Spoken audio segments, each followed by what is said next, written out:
What happens when country music's biggest star walks into what should be a friendly morning show interview, only to find himself facing the most hostile questioning of his career?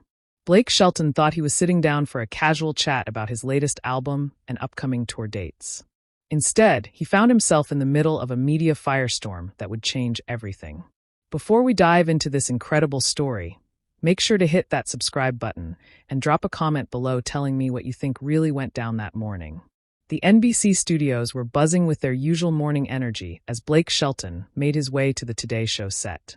He had been on the show countless times before, always enjoying the relaxed atmosphere and friendly banter with the hosts. This time felt different from the moment he walked through the door. Jenna Hagar was already seated at the interview table, but her usual warm smile seemed forced, almost plastic. Next to her sat Carson Daly, who barely looked up from his notes when Blake entered. The third chair was occupied by someone Blake didn't immediately recognize. A sharp-faced woman in her 30s with calculating eyes and a notepad filled with what looked like aggressive scribbles. "Blake, good to see you again." Her voice carried an edge that wasn't there during their previous interviews. "Please have a seat. I'd like you to meet our new contributor, Sarah Martinez. She'll be joining us for today's conversation." Blake settled into his chair, his trademark easy grin starting to fade as he picked up on the tension in the room. "Well, hey there, Sarah. Nice to meet you.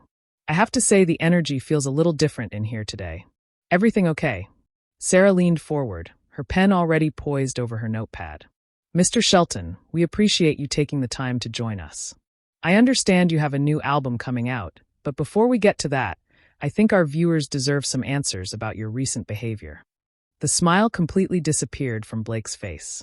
"My recent behavior? I'm not sure what you're getting at here." Jenna jumped in, but her tone remained cold. "Blake, there have been some concerning reports about incidents during your last tour. Multiple sources have come forward with allegations about your treatment of opening acts, particularly female performers." Blake's jaw tightened as he looked between the three hosts. "Hold on just a minute. What sources? What allegations? This is the first I'm hearing about any of this." Carson finally looked up from his notes, his expression serious. "Are you saying you're completely unaware of the complaints that have been filed against you by members of your touring crew?" "Complaints?" Blake's voice rose slightly. "What complaints? Nobody has filed anything against me. What kind of setup is this?" Sarah's eyes gleamed as she sensed blood in the water. "So, you're denying that you've created a hostile work environment for female staff members on your tours?" Blake stood up from his chair, his hands clenched at his sides. "I'm denying whatever twisted narrative you're trying to create here. I've worked with the same crew for years. They're like family to me." "Sit down, Blake," Jenna said firmly. "We're not done here. Actually, I think we are." Blake remained standing, his Oklahoma drawl becoming more pronounced as his anger grew.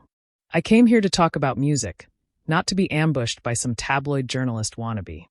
Sarah smirked. "Tabloid journalist? I'm an investigative reporter, Mr. Shelton, and I've done my homework." "Your homework?" Blake laughed bitterly. "Lady, I don't know who you think you are, but you clearly don't know the first thing about me or how I run my business." Carson leaned back in his chair, clearly enjoying the confrontation. "Blake, the allegations suggest a pattern of inappropriate comments and behavior toward younger female performers. Care to respond to that?" Blake's face flushed red. "Inappropriate comments? Are you out of your mind? I've mentored dozens of young artists, both male and female. I've helped launch careers, not destroy them." Jenna shuffled through some papers on her desk. "We have sworn statements from 3 different women who worked on your tours last summer. They paint a very different picture of Blake Shelton than the one America knows." "Sworn statements?" Blake's voice cracked with disbelief. "From who? Show me these statements. Let me see who's making these accusations." Sarah shook her head.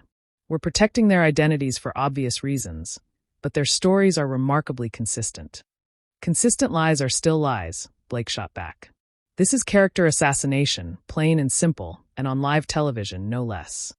The camera operator zoomed in on Blake's face, capturing every emotion as it played across his features. His usual media-trained composure was completely gone, replaced by raw anger and confusion. Carson pressed on.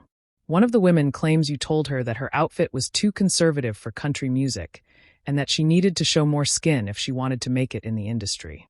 Blake's mouth dropped open. "I never, and I mean never, would say anything like that to anyone.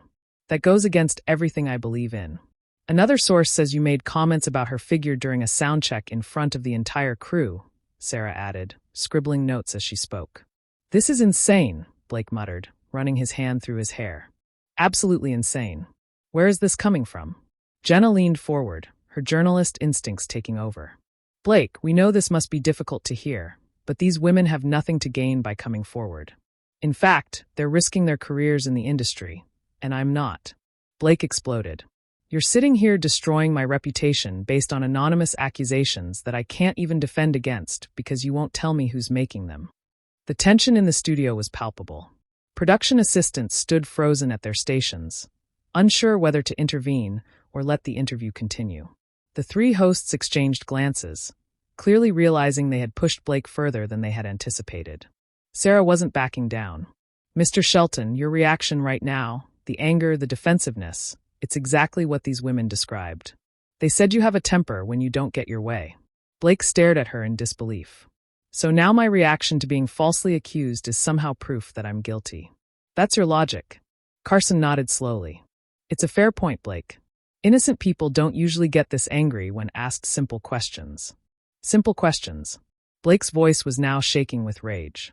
You just accused me of sexual harassment on national television based on anonymous sources, and you're calling these simple questions. The silence that followed Blake's outburst was deafening. For a moment, the only sound in the studio was the quiet hum of the camera still rolling. Jenna cleared her throat, clearly uncomfortable with how far things had escalated. But Sarah Martinez showed no signs of backing down. Mr. Shelton, I understand you're upset, Sarah said coolly, her pen still moving across her notepad. In fact, it's exactly the kind of behavior these women described. Blake's laugh was hollow and bitter. If I get upset, I'm guilty because I'm showing too much emotion. You've really got me in a no-win situation here, haven't you? Carson jumped back in, sensing an opportunity. Blake, nobody's saying you're guilty of anything. We're just asking for your side of the story. My side? Blake turned to face Carson directly. My side is that this is all garbage. Complete and total garbage. I've been in this business for over 20 years, Carson. 20 years. If I was the kind of person you're painting me as, don't you think something would have come out before now? Jenna nodded thoughtfully. That's actually a fair point, Blake. But these women say they were afraid to speak out because of your influence in the industry.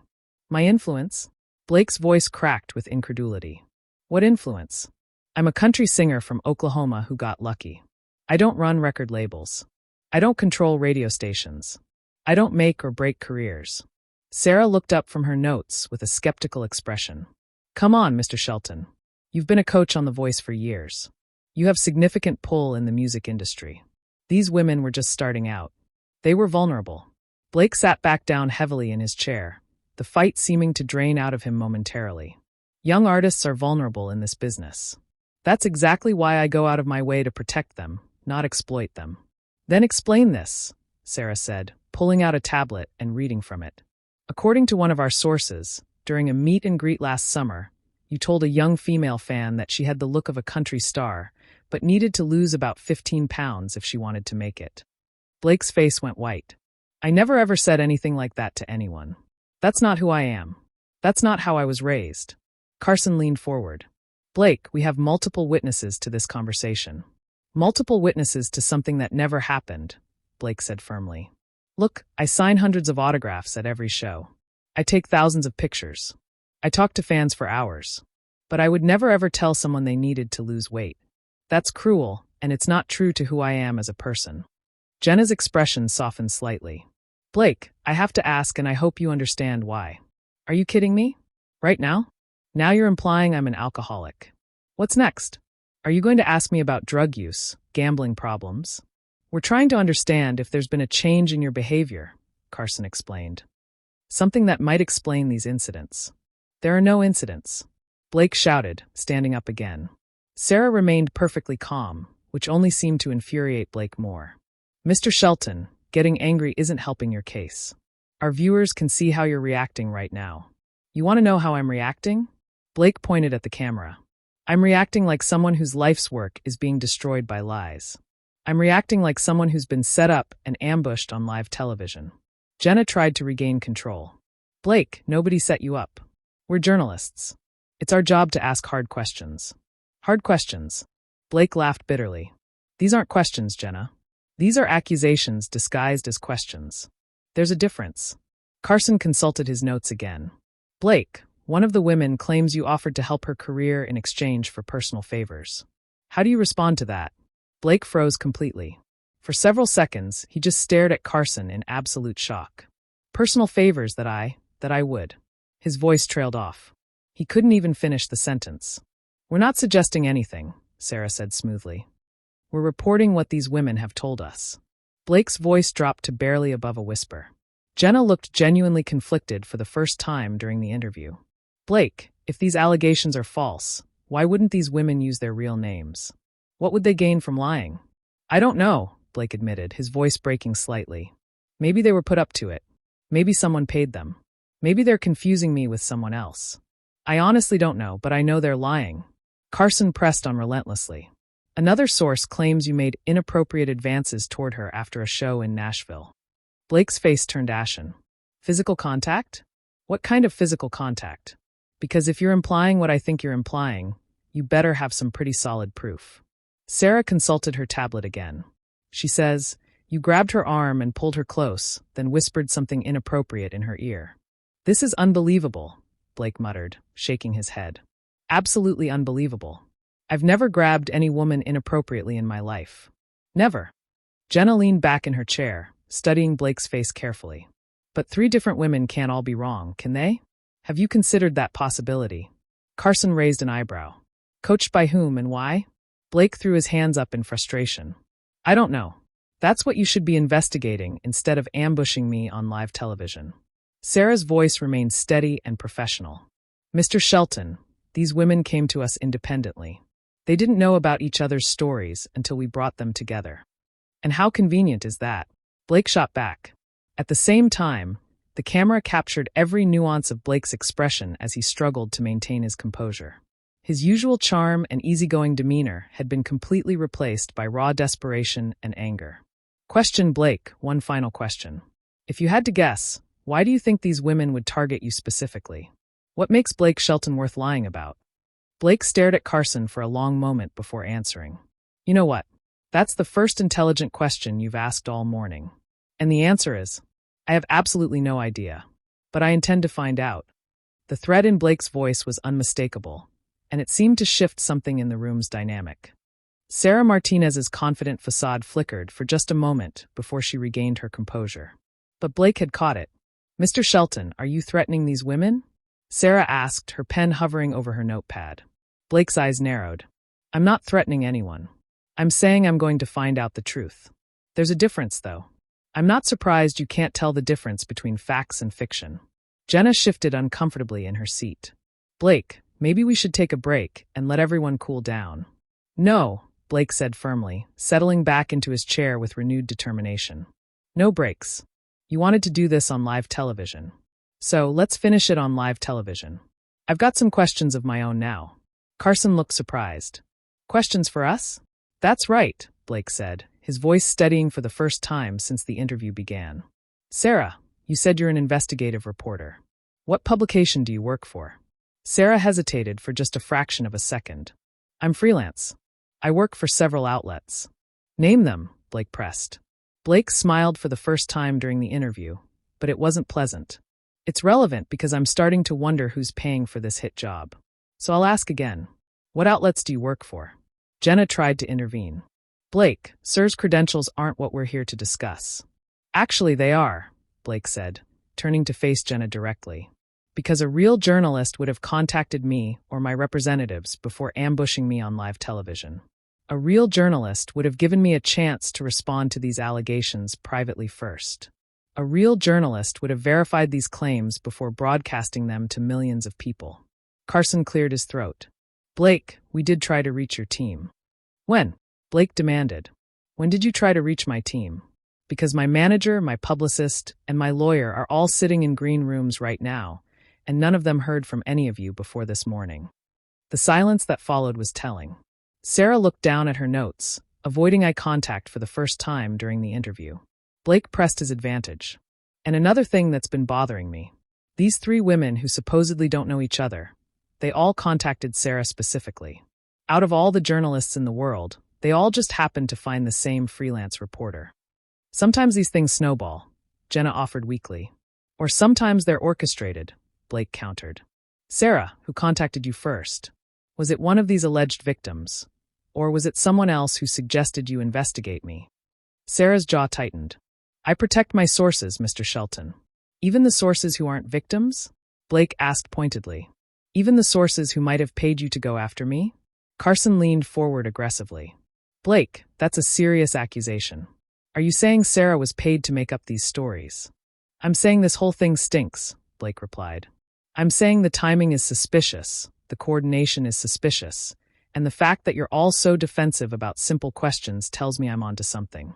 Jenna looked genuinely troubled now. Blake, what are you implying? Blake stood up again, but this time his movement was controlled, purposeful. I'm implying that someone wanted to destroy my reputation, and they found 3 people willing to lie for the right price. I'm implying that this isn't journalism. It's character assassination. Sarah finally looked up from her notes, her professional mask slipping. You have no proof of that. I have no proof because you won't answer my questions, Blake shot back. But I will get proof, and when I do, I'm going to expose every single person involved in this conspiracy. Carson laughed dismissively. Conspiracy? Blake, you're starting to sound paranoid. Am I? Blake pulled out his phone. Because while you've been grilling me on live television, my team has been making some calls. We've already identified 2 of your so-called victims. The color drained from Sarah's face. That's impossible. We guaranteed them anonymity. Blake smiled grimly. Nothing's impossible when you're innocent, and you've got the resources to prove it. One of your victims, she's been in Los Angeles for the past 2 years. Hasn't been to a country music show since she was 12 years old. Want to explain how she ended up on my tour? Jenna's mouth fell open. Blake, is that true? It's true, Blake confirmed, scrolling through his phone. And the second one, she's currently serving time in county jail for fraud. Interesting choice of witness, don't you think? Sarah was frantically shuffling through her papers now, clearly panicking. There must be some mistake. The only mistake was thinking you could get away with this, Blake said coldly. The third woman, the one with the most serious allegations, my lawyers are tracking her down as we speak. I have a feeling her story is going to fall apart. Like the others. Carson tried to regain control of the narrative. Blake, even if some of the details are wrong, that doesn't mean the core allegations are false. Blake turned to stare directly into the camera. America, I want you to listen to me very carefully. I have never, ever behaved inappropriately toward any woman in any context at any time. These allegations are completely fabricated, and I'm going to prove it. He turned back to face the 3 hosts. And when I do prove it, I'm going to hold everyone involved accountable. Everyone. Sarah stood up abruptly. I don't have to sit here and listen to these accusations. Sit down, Blake commanded, his voice carrying the authority of someone who'd had enough. You started this fight on live television, and you're going to finish it on live television. Jenna looked between Blake and Sarah, clearly out of her depth. Maybe we should end the interview here. No, Blake said firmly. We're going to finish this right now. Sarah, I want you to call one of your sources right now. On live television. Let's see if they'll repeat their allegations when they know the whole world is watching. Sarah's face had gone completely pale. I can't do that. It would compromise their safety. Their safety? Blake laughed bitterly. Or their lies. Come on, Sarah. If these women are telling the truth, they should be willing to stand behind their words. Carson tried one last desperate gambit. Blake, regardless of the specifics, there's clearly been some miscommunication here. Maybe you could take this opportunity to apologize for any misunderstandings. Blake's expression hardened. Apologize for what? For being falsely accused on national television. For having my reputation destroyed by lies? For being set up by a third-rate hack posing as a journalist. He pointed directly at Sarah. I'll apologize when she apologizes for this pathetic attempt at destroying my career. I'll apologize when she reveals who paid her to come after me. I'll apologize when she admits this whole thing is a sham. Sarah gathered her papers and stood up again. I'm done here. Yeah, you are done, Blake agreed. Your career as a journalist is done. Your credibility is done. And when my lawyers get through with you, your bank account is going to be done too. As Sarah hurried off the set, Blake turned back to Jenna and Carson. As for you two, I hope you're proud of yourselves. You just participated in the most shameful display of yellow journalism I've ever witnessed. Jenna looked genuinely shaken. Blake, if we were wrong about this, I'd sincerely apologize. If you were wrong, Blake shook his head in disgust. Jenna, you didn't just get the story wrong. You didn't bother to get the story at all. You let that woman use your platform to destroy an innocent man's reputation, and you didn't ask a single question about her motives or her sources. Carson remained defiant. We were pursuing a story that we believed was in the public interest. Blake stared at him with contempt. The public interest, Carson? The only interest you were serving was your own ratings. You saw a chance to take down a big name, and you took it regardless of whether it was true. He turned to face the camera one final time. To everyone watching at home, I want you to remember what you just witnessed. This is what happens when journalism dies and tabloid sensationalism takes its place. This is what happens when accusations become more important than facts. Blake walked toward the exit, then turned back for one final comment. And to whoever orchestrated this attack on me, enjoy your victory lap while you can, because when the truth comes out, and it will come out, you're going to wish you'd never heard the name Blake Shelton. With that, he walked off the set, leaving Jenna and Carson sitting in stunned silence as the cameras continued to roll. The aftermath was swift and brutal. Within hours, Blake's legal team had released documentation. Accusers had never even been in the same state as Blake during the times they claimed the incidents occurred. The third accuser disappeared completely, apparently having second thoughts about her involvement in the scheme. That's the story of how Blake Shelton turned the tables on his accusers and exposed what might have been the biggest media manipulation scandal in recent memory. What do you think really happened behind the scenes? Was this a coordinated attack on Blake's reputation, or just a case of sloppy journalism gone wrong? Let me know in the comments below.